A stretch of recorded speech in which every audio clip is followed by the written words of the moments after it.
Hello, everybody. My name is Jacob, and welcome back to Something Else Entirely, the background noise of the internet. I have not only a good friend, but my sister Miranda with me. Miranda, how's it going? It's going good. How are you doing today, Jacob? Doing good. We're here today to help you with your finals. So, why don't we just dive into it? Yes, so we're going to be talking about social media and its impact on individuality. I wrote a paper about it and I thought it was a very interesting topic. And I also thought that my brother Jacob here would have some great insight on the topic as well. So, my idea was that a lot of times social media can be viewed in a negative way, but I wanted to see how it impacts us as a person and if there are positives that come from using social media and interacting with others. Um, so I guess the first thing I wanted to talk about is um, Jacob, how have you been impacted by social media? I know you have formed a lot of great connections through social media, or I guess the internet in general, and Yeah. I guess I'd like to kind of hear your take on it. I will admit there have been some rocky areas that I haven't really talked about with you or the others in the past. And I'm not going to get into it now because now's not the time and place. I want to focus on the positives that have come out of it. Because for every one negative thing I've had, there's been three very good positive things to come out of it. So, what I want to do is focus on the good. Nice.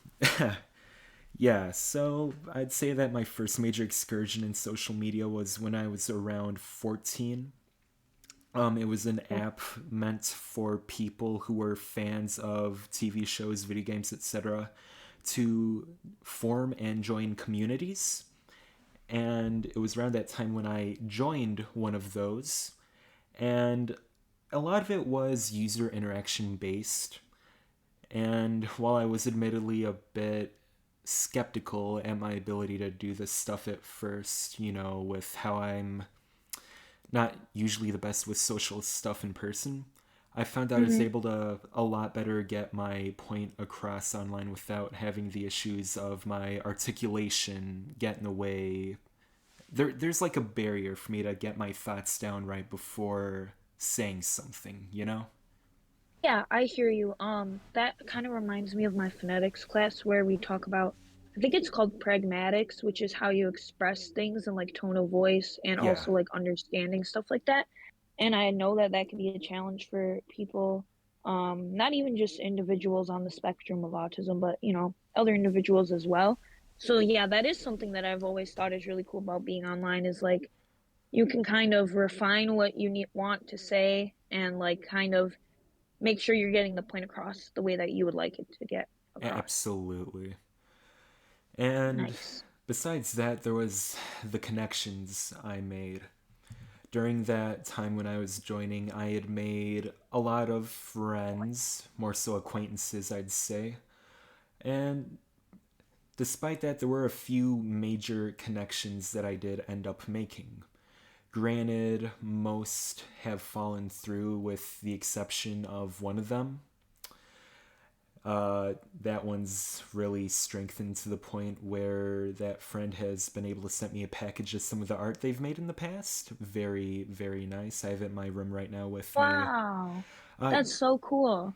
yeah, a lot of people will knock on internet friendships because, oh, they're so far away, or it's not realistic that you'll be able to have any tangible proof that you were friends. But in this particular case, I quite literally have something that proves a friendship that I've had for 5 years coming in July has been authentic? Yeah, that's amazing. I did not know about that, Jacob. And you know what? I feel the same way.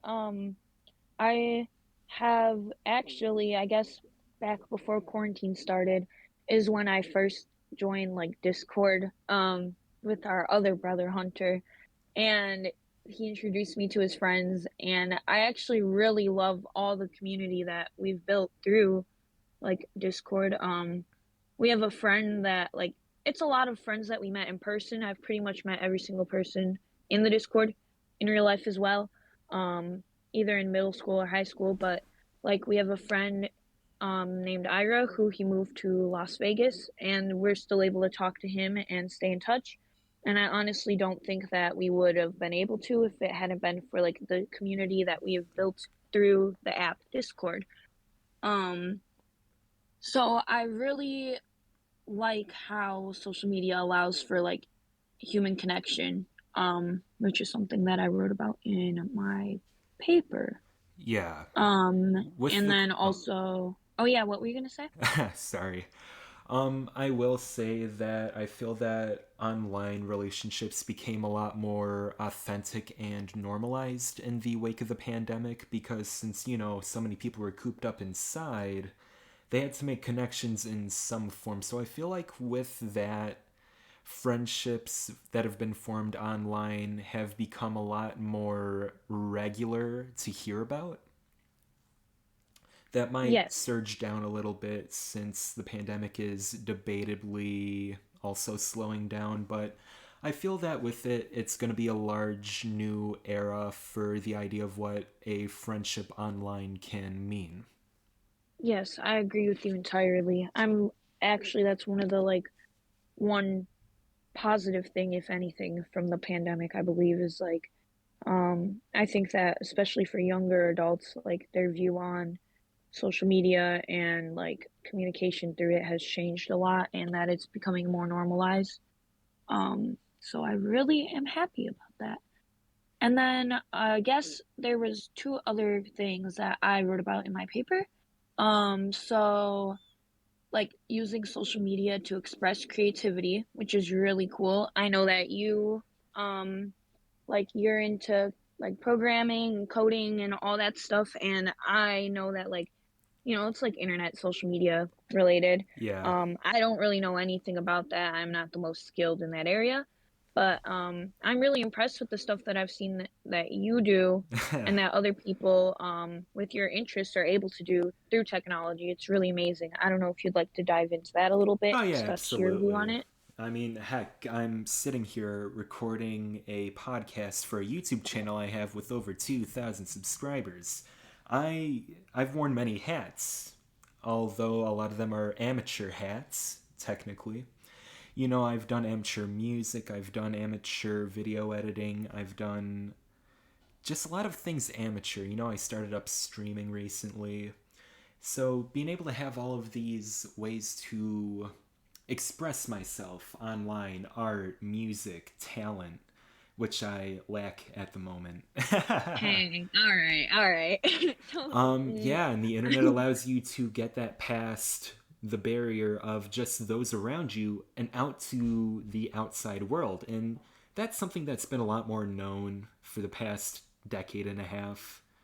The Mhm. advent of YouTube itself, I'd say, was a renaissance of being able to express yourself because that was their whole point of creating YouTube in the first place, to just Yes.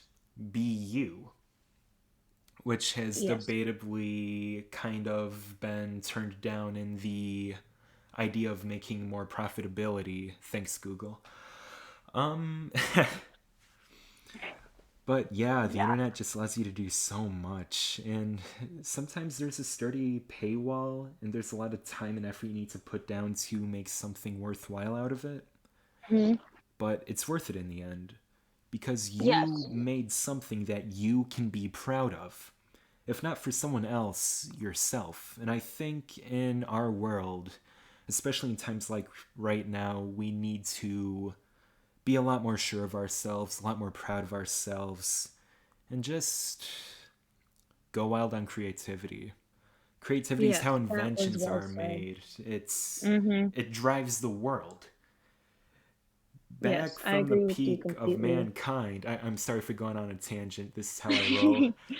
From the peak of mankind, creativity was abundant.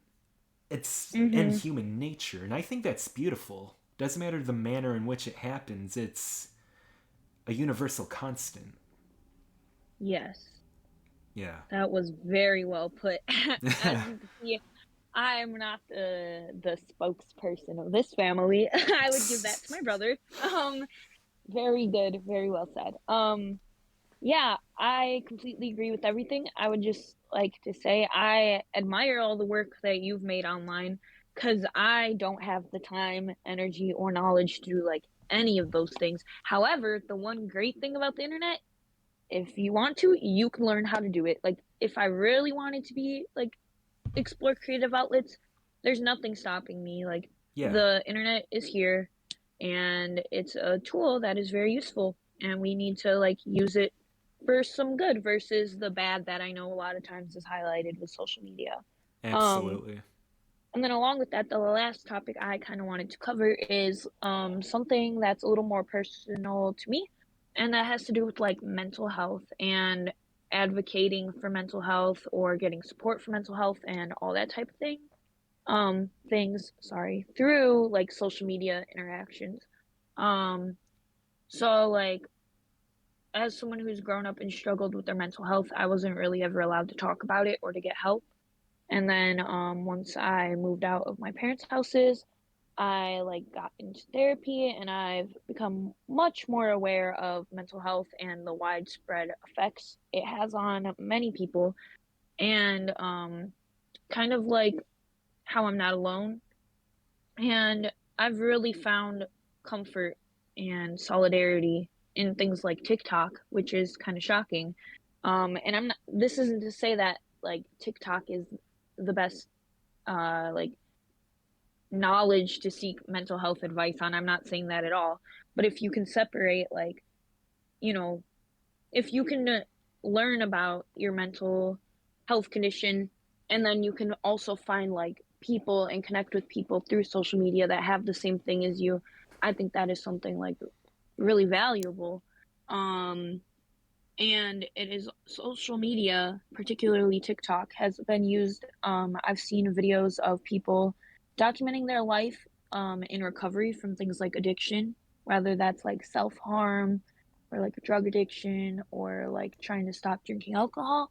And I find that I find like that there is a lot of like power in those videos, and if other people are struggling with the same thing and they watch those, they might feel inspired and feel like they can do it too. Absolutely. So yeah, that's pretty much my view on mental health and social media. I don't know if you have anything to add on to that as well. Um, yeah, I can give a piece. To add on to what you said, I really do think that it is quite great that such communities of people are able to share their struggles, their support. The solidarity between people is quite beautiful and quite poignant, in my opinion.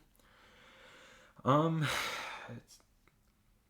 yeah, I mean, social media has been responsible for me not being mentally well off more than I could have been in the past, I will admit as such. That type of thing can get to you, and that's more of a me issue than a social media issue. It's kind of Were in you my. saying social media helped you or It's done both.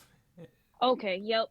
Which is, that right, as much as we've been talking about the positives, you can't take away that there are some negatives.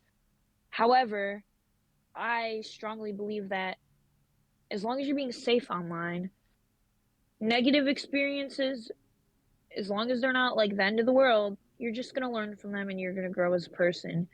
And I like strongly believe that I've had very many positive interactions online compared to negative interactions. And then I guess one other point I want to make is kind of you have to be you have to filter your social media in order to get like a feed that like resonates with you and like doesn't make you feel insecure or doesn't make you feel bad about yourself. That's something that I've learned more recently is kind of like watching what you like and what you interact with so that your algorithm isn't filled with things that are going to make you feel like little and insecure and bad Right. about yourself.